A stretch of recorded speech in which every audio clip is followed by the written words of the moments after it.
Assalamualaikum warahmatullahi wabarakatuh. Alhamdulillah kawan-kawan sekalian, hari ini kita berjumpa kembali dalam keadaan sehat walafiat. Dan untuk materi yang akan kita angkat ataupun akan kita bahas adalah mengenai beberapa hal yang dapat membantu seseorang selamat daripada siksa kubur. Oleh karena itu, supaya kita semua sama-sama mengerti, sama-sama mengetahui, alangkah lebih baiknya kita simak secara seksama penjelasan-penjelasan berikut ya. Baik kawan-kawan sekalian, untuk mempersingkat waktu, kita akan kembali ke keterangan yang ada dalam Daqaiqul Akhbar, yaitu pada halaman ke-14, di mana di sana dikatakan bahwa apabila seseorang hendak atau berkeinginan supaya ia selamat nantinya dari siksa alam kubur, maka orang tersebut harus berkomitmen atau harus memiliki kesanggupan untuk satu, melaksanakan 4 barang, 2, untuk meninggalkan 4 barang. Jadi ada 2 kelompok nantinya yang harus dilakukan secara bersamaan ataupun secara beriringan, di mana per kelompoknya memiliki 4 barang yang harus dilaksanakan ataupun yang harus ditunaikan. Baik, kita ke kelompok yang pertama. Kelompok yang pertama yaitu adalah kelompok yang wajib dilakukan adalah 1, muhafadzatus sholat.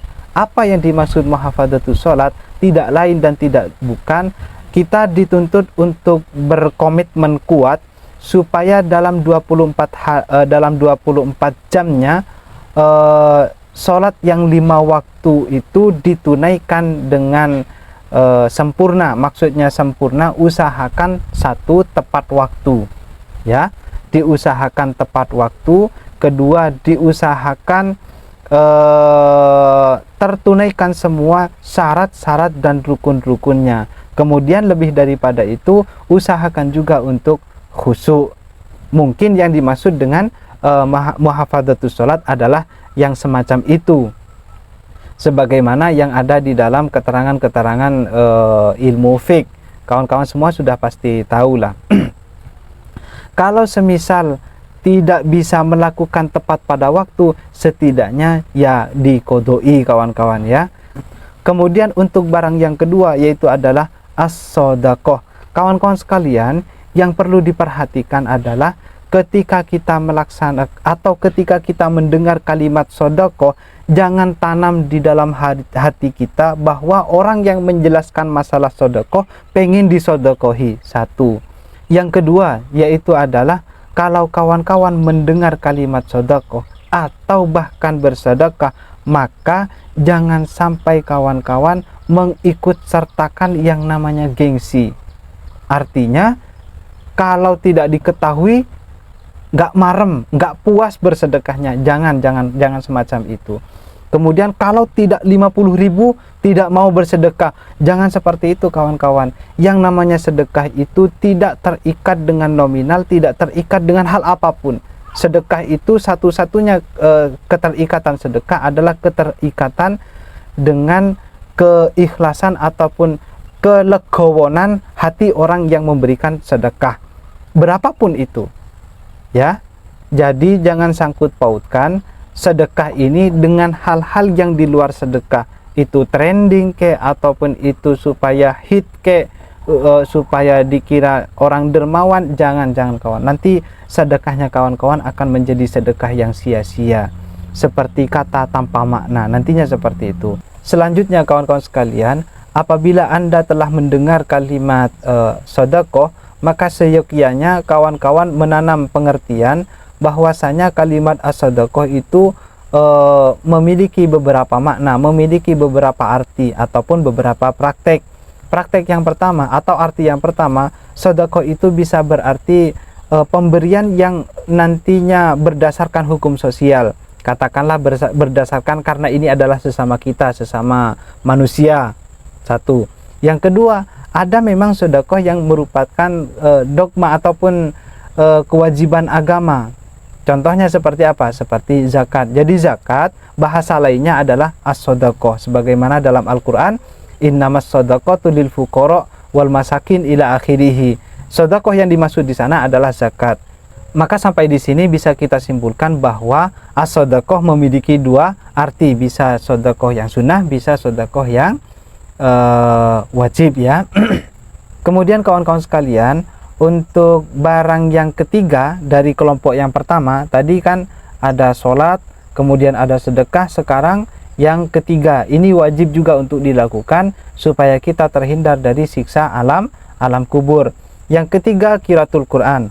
Qiraatul Quran kawan-kawan sekalian memiliki banyak fadilah, memiliki banyak keutamaan, ataupun memiliki banyak fungsi, baik kaitannya dengan dunia ataupun kaitannya dengan akhirat nanti. Tetapi bagi saya pribadi yang harus ditekankan menurut saya yaitu adalah waktu pembacaan Al-Quran. Jadi usahakan setiap hari membaca Al-Quran, atau kalau tidak bisa, maksimal Anda tidak membaca Al-Quran adalah 30 hari.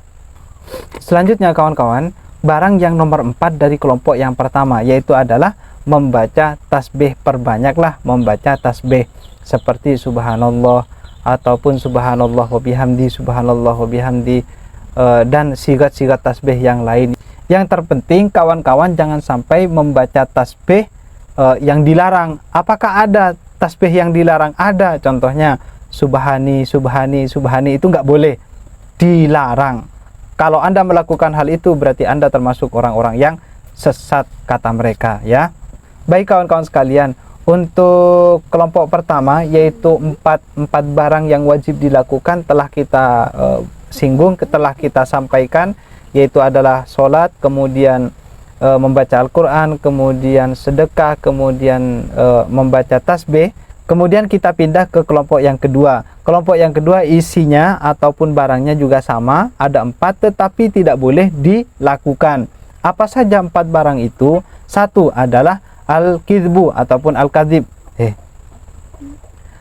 Satu adalah al-kidbu, berbohong, tidak boleh berbohong. Kalau berbohong nanti akan mempermudah datangnya siksa alam kubur.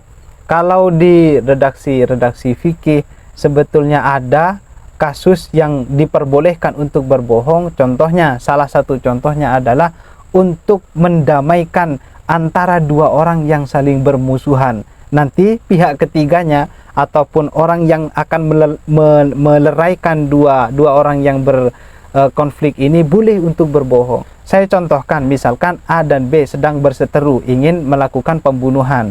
A ingin membunuh B, kemudian B datang ke saya, Pak, saya izin pengen ngumpet di sini. Oh ya dek, nggak apa-apa, ke arah barat saja.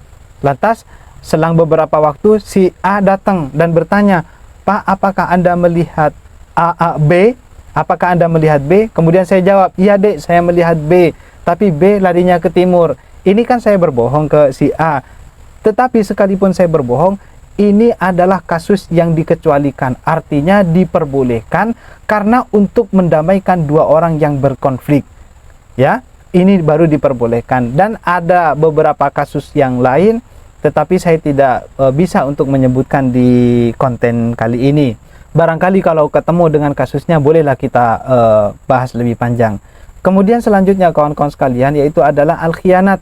Al-khianat ini bisa diartikan sebagai menyalahgunakan kepercayaan orang lain sehingga nanti orang lain hilang kepercayaan kepada kita. Kasus ini kawan-kawan sekalian sangat sulit untuk kita lakukan, sangat sulit kita untuk menghindarinya. Sehingga kalau kita bisa untuk menghindarinya, maka nanti pahalanya apa atau imbalannya apa? Yaitu kita bisa terhindar daripada yang namanya siksa alam kubur. Kenapa kok imbalan daripada khianat begitu besarnya? Ya karena memang khianat sangat sulit untuk dilakukan. Jangankan orang yang tidak berilmu, orang yang berilmu pun sampai ilmunya sundul langit pun belum tentu bisa untuk melaksanakan ataupun menghindari yang namanya khianat kawan-kawan, saking sulitnya. Kemudian selanjutnya kawan-kawan sekalian yaitu adalah an-namimah. Namimah termasuk sesuatu yang tidak boleh untuk dilakukan supaya nanti bisa terhindar dari siksaan alam kubur. Apa itu namimah? Namimah biasanya diartikan dengan arti adu domba, mengadu domba. Jadi membawa satu bahasa yang diambilkan dari orang lain untuk disampaikan kepada orang lain supaya nanti terjadi peraduan, supaya terjadi konflik antara kedua belah pihak ini. Atau bisa kita artikan secara umum, lebih umum lagi, yaitu adalah pernyataan-pernyataan yang bisa menimbulkan kegaduhan, itu termasuk daripada namimah. Kira-kira demikian yang saya ketahui mengenai namimah. Kalau kawan-kawan memiliki pengertian yang lain, silahkan kawan-kawan berkomentar nanti ya. Selanjutnya kawan-kawan sekalian, yang nomor 4 yaitu adalah al-baulu alal badan, kencing pada badan. Maksudnya apa? Maksudnya kalau kita pipis, kita kencing, awas tempat-tempat yang berkemungkinan besar diciprati oleh pipis kita sendiri, itu setelahnya disucikan ataupun setelahnya dibersihkan. Dibersihkan dengan sempurna mungkin, sebagus mungkin, supaya tidak ada percikan ataupun sisa-sisa air kencing di badan kita. Karena berdasarkan hadis, seingat saya, istanzihu minal bauli fa inna amata adabil qabri minhu.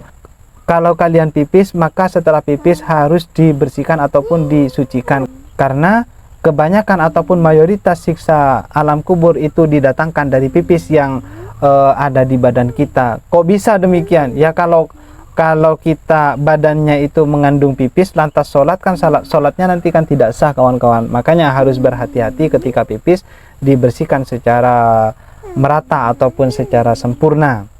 Mungkin itu saja kawan-kawan sekalian, dua kelompok yang harus dilaksanakan secara bersamaan. Hanya saja satu harus dilakukan, satu lagi harus ditinggalkan. Ini nanti bisa menjadi perisai ataupun menjadi rompi kita supaya kita selamat daripada siksa kubur.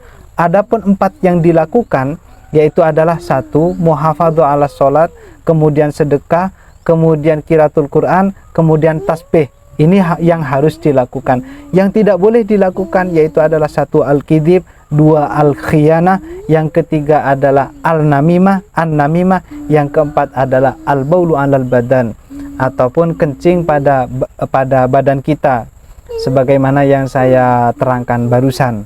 Oke kawan-kawan sekalian, semoga menjadi perhatian bagi kita semua. Akhiran, wassalamualaikum warahmatullahi wabarakatuh.